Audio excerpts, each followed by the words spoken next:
So guys, we're going to be talking about Netflix here, and this is one of the most dumbest things I've ever heard. Netflix are going to start making movies that are for people that don't watch the movie. I'm like, what the hell is going on here? So basically, they're going to be making a movie that instead of having natural dialogue from the characters, it's going to have audio points so that people who have the film on in the background who are scrolling on their phone or multitasking can also make sense of the movie. So it's basically making a movie for people who aren't really watching the movie. And it's like, what the hell? Like, they're basically saying that we're going to cater to people that have such low attention spans that we're going to make a movie for them so that they can watch it without actually watching it. And I'm just like, this is exactly what's wrong with today's society. People can't focus on an hour and a half or 2 hour movie, so they have to have it on in the background. And now Netflix are going to be making films for people who don't actually watch the film. And it's just like, what are we even doing now? Like, this is crazy.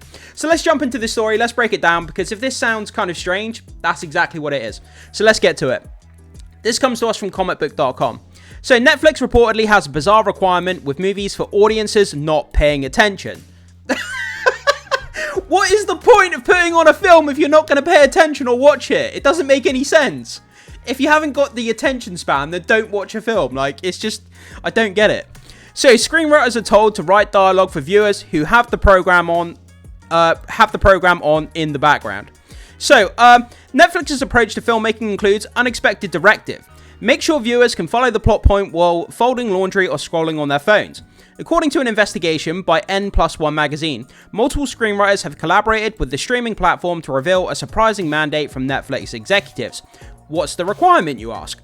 Characters must explicitly state their actions and intentions to accommodate distracted viewers who might be treating movies as background noise. This is so dumb. Like, I honestly don't get it.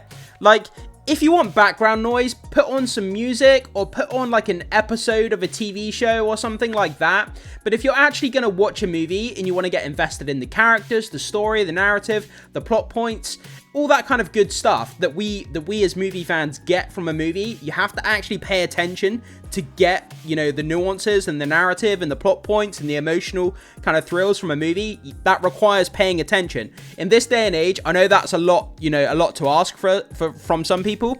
So now they're making movies for people who don't want to watch the movie. So it's what? So instead of people having natural dialogue, you know, having a conversation between each other like we're used to in a movie or a TV show, they're going to be standing there and they're going to be giving exposition dumps so that for people who aren't paying attention or are scrolling on their phone, so they can hear it in the background. I went to this place and I picked up this item and I did this, and it's like this weird kind of narrative, you know, talking about their actions rather than giving actual natural dialogue. So, like, yeah, it's just crazy stuff, man. So this unconventional approach to dialogue becomes glaringly apparent in the release like The Irish Wish. According to the piece, the Lindsay Lohan romantic comedy demonstrates this heavy-handed exposition when a character delivers lines that sound more like plot summaries than natural conversation. Yeah, like I say, that describing their actions rather than actually having natural dialogue, which is kind of weird. So, quote, "We spent a day together. I admit it was a beautiful day filled with dramatic vistas and romantic rain. But that doesn't give you the right to question my life choices," Lohan's character says in the film. "Tomorrow, I'm marrying Paul Kennedy." Her scene partner's response further illustrates this on-the-nose approach, saying, quote, "Fine, that will be the last you see of me because after this job is over, I'm off to Bolivia to photograph an endangered tree lizard." Such dialogue serves as less as character development and more as audio waypoints for viewers who might be multitasking. Again, I mean, I don't know what to say, which I haven't already said here.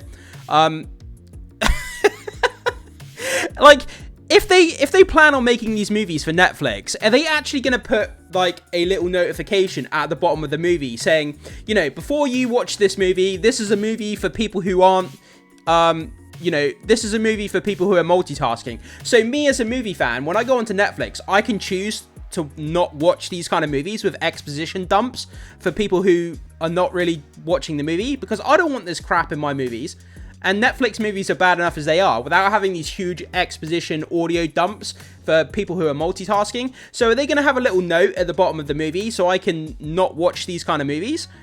Because how would I tell if I'm watching one of these types of movies or not before I click on it on Netflix? That's the thing that I'm kind of questioning.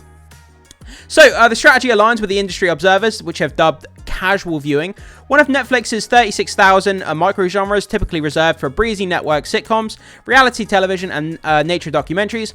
N+1 magazine says The Hollywood Reporter recently acknowledged this trend in their review of Atlas, describing Jennifer Lopez's 2024 sci-fi venture as another Netflix movie made to half-watch while doing laundry. The streaming giant's embrace of background viewing represents a significant departure from traditional filmmaking. This is what I fear, yeah. Where the audience engagement is paramount, instead of crafting scenes that demand attention, Netflix appears to be deliberately engineering content that accommodates divided focus. Man, like, we have this problem in cinemas at the moment. Like, when I'm sat watching a film in a cinema, just to go off on a tangent, I'm sat watching a film, and it's just a matter of time before some jackass in front of me pulls out their phone, and I can see a bright screen of a phone in front of me with someone, like, texting or doing something on their phone. And I'm thinking, can you not just sit and watch a movie for an hour and a half without going on your phone, without scrolling, without being distracted? And people just don't have the attention span, and it's just insane. So what N1 Plus magazine describes as Tide Pod cinema, high-gloss products that dissolve into air, this approach extends beyond dialogue to influence the platform's entire production philosophy. So instead of having any kind of quality dialogue, any good narrative plot threads, we're just going to exposition dump the entire movie so that people who aren't paying attention can actually understand what's going on. It's just absolutely awful. High-level Netflix executives have been known to greenlight projects without reading scripts, treating content more as ambient entertainment than narrative art. Cindy Holland, the first employee at Ted Sarandos, hired, who eventually served as vice president of original content, once compared their content strategy to shoveling coal in the side door of a house. Shoveling coal in the side door of a house. Yeah, it's basically just like opening a fat kid's mouth and just shoving streaming content into his mouth. Pretend, you know, the streaming content looks like a juicy pie or a custard tart, and you're kind of just shoveling it in. It doesn't matter if the quality is full of shit, just kind of shovel it in there because it's making him happy, and ultimately it's just quick content, and you know, it's just ultimate you know, fast satisfaction. That's what people are after. Instead of actual kind of like a great story that pays off at the end of the movie, people are just after instant kind of gratification with a movie, and just kind of consuming as much as they can. Like, it's just crazy stuff. So sources told the outlet that at least 2 high-level Netflix executives have become known for greenlighting projects without reading scripts.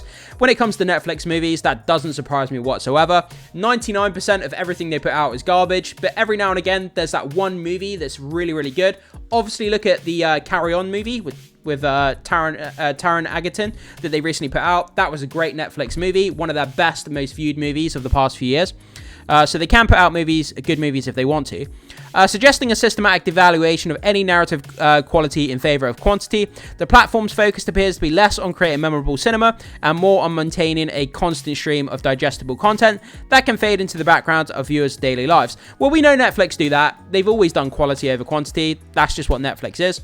As streaming continues to dominate home entertainment, the shift towards accommodating distracted viewing may signal a fundamental change in how stories are told. The question remains whether this represents the evolution or erosion of the art form, creating content specifically designed not to command attention but merely to occupy it. Yeah, this is one of my biggest fears. It really is. When they stop making movies to have a great narrative thread, to have engaging characters, to have a great story plotline, emotional kind of roller coaster within the movie. But instead now, we're just going to exposition dump everything. We're just going to shovel out all the quantity rather than quality. We know that people are distracted on their phones, so, you know, just exposition the whole movie where characters are describing what they're doing rather than actually talking to each other. And yeah, wow. I don't know what else to say, guys. So you hear this story. What do you make of this just, quite frankly, garbage way of making movies? And I really hope that this doesn't take off. I hope this doesn't become the next big thing. I really hope it doesn't, because we risk, you know, devaluating the art form of, you know, movie making even further than it already has been. But guys, jump into the comment section. Let me know what you think. I'd be so curious to hear, as movie fans, what you make of this story. It's just absolutely a shame that this is what's happening with movie making now. And like I say, I hope it doesn't take off. I hope it doesn't become the next big thing. But jump down into the comment section. Let me know your thoughts, comments, and opinions. Cannot wait to hear what you guys have to say about this. As always, thank you so much for being here. Become a subscriber as well if you haven't. It goes a long way to supporting the content. And I will see you in the next video.